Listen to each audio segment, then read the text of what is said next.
കൊള്ളാം വളരെ നല്ല. As a director Mohan win the movie. കാരണം നല്ല രീതിയിൽ പ്രസന്റ് ചെയ്തിട്ടുണ്ട്.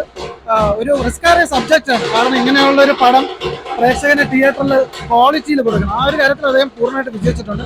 പിന്നെ ചെറിയ ചില ഫ്ലോസ് ഉണ്ട്. കാരണം ഈ അഭിനേതാക്കൾ മുഴുവൻ വിദേശ സംഭവമാണ്. കാരണം ഇതൊരു ഫെയറി ടൈലാണ്. ഡീഗാമ തമ്പുരാനും ഒരു ട്രഷറും ഒരു ഭൂതവും 389 വർഷത്തിന് ആ വിധി കാക്കുന്ന ഒരു ഭൂതത്തിന്റെ കഥയാണ്.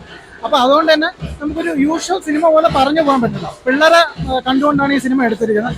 അതിൽ അദ്ദേഹം 100% വിജയിച്ചിട്ടുണ്ട്. കാരണം പ്രത്യേകിച്ച് ഏരിയസ് ഫ്ലെക്സിൽ ആ ഒരു 3D എഫക്റ്റ് ഡെപ്ത് അതിമനോഹരമായിരുന്നു.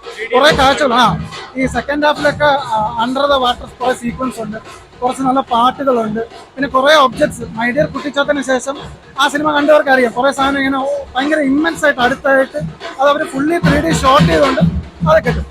നമ്മളൊരു കുട്ടികളുടെ മനസ്സോട് പോയി കണ്ടു കഴിഞ്ഞാൽ നമുക്ക് ആസ്വദിക്കാൻ പറ്റും.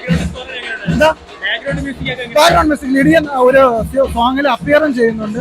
കൊള്ളാം. ആ കുട്ടി കാസ്റ്റിംഗ് ഒക്കെ ഞാൻ പറഞ്ഞില്ലേ, മോഹൻലാൽ മൊത്തത്തിൽ ഈ പടം മോഹൻലാലിന്റെ ഒരു റിസ്ക് ആണ്, എക്സ്പെരിമെന്റ് ആണ്.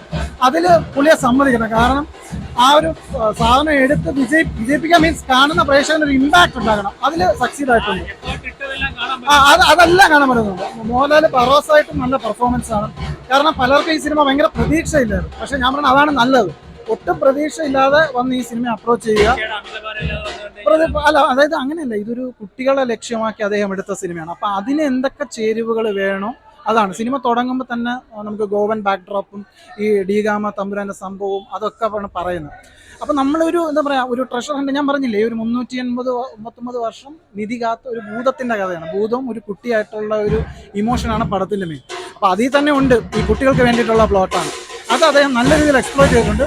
പ്രത്യേകിച്ച് കയ്യടി കൊടുക്കേണ്ട 3Dയിൽ പടം ഒരു മലയാള സിനിമയായിട്ട് നോക്കുമ്പോൾ നല്ല രീതിയിൽ പ്രസന്റ് ചെയ്തിട്ടുണ്ട്. നന്നായിട്ടുണ്ട്. ഇത് ഡയറക്ഷനൊക്കെ പൊളിയായിട്ടുണ്ട്. നമ്മൾ ആദ്യമായിട്ട് ഡയറക്റ്റ് ചെയ്യണ പോലെ തോന്നത്തില്ല.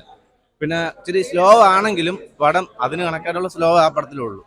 ബാക്കിയെല്ലാം ഓക്കെയാണ്. പടം ഡയറക്ടിങ് എന്ന് പറഞ്ഞാൽ നന്നായിട്ടുണ്ട്. നമുക്കൊരു മാസ് ഹീറോ ഒരു പടം ചെയ്യുമ്പോഴത്തേക്ക് മാസ് ഹീറോ അല്ലേ, നമുക്ക് എപ്പോഴും രാവണപ്രഭു, നരസിംഹം ഇതുപോലുള്ള പടം ഡയറക്റ്റ് അഭിനയിച്ച ഒരാൾ ഒരു പടം ഡയറക്റ്റ് ചെയ്യുമ്പം നമ്മൾ അതുപോലെയൊക്കെ പ്രതീക്ഷിച്ചല്ലേ വരുള്ളൂ. അപ്പോൾ ഇത് നല്ലൊരു ക്ലാസ് പടം, ഒരു ഹോളിവുഡ് റേഞ്ചിൽ നല്ല രീതിയിൽ വിഷ്വൽ എഫക്റ്റ് എല്ലാം 3D ഒക്കെ പൊളിയായിട്ടുണ്ട്. നമ്മൾ മലയാളത്തിൽ ഇന്നേ വരെ ഇതുപോലൊരു 3D പടം ഇപ്പം നമുക്ക് അജയന്റെ 2ാം മോഷണം ആ പടമൊക്കെ കണ്ടില്ലേ, അതിനേക്കാളൊക്കെ നന്നായിട്ട് 3D എഫക്റ്റ് ഉണ്ട്. ഒരു ഹോളിവുഡ് റേഞ്ചിൽ.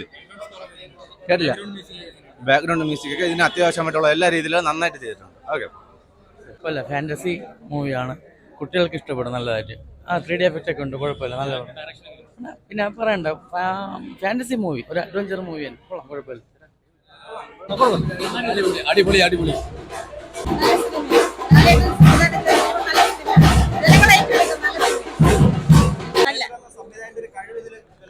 നല്ല സിനിമയാണ്.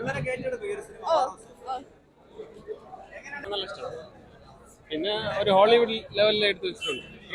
3D സൂപ്പർ ആയിട്ടുണ്ട്. എല്ലാം നല്ലതായിട്ടുണ്ട്. ആർട്ട് എല്ലാം നല്ല വർക്കൗട്ട് ഉണ്ട്. എല്ലാം സൂപ്പർ ആയിട്ടുണ്ട്. എല്ലാം സൂപ്പർ ആയിട്ടുണ്ട്. നല്ല സിനിമ പടമല്ല, ഒരു ഇഷ്ടപ്പെട്ടു. 3D നല്ല വർക്ക് ചെയ്തിട്ടുണ്ട്. ഡയറക്ഷൻ ശരാശരി, അത് വന്നെന്ന് പറയാൻ പറ്റും. ചേട്ടാ പടം നല്ല പടം, ഇഷ്ടപ്പെട്ടു. എല്ലാവർക്കും ഇഷ്ടപ്പെട്ടു.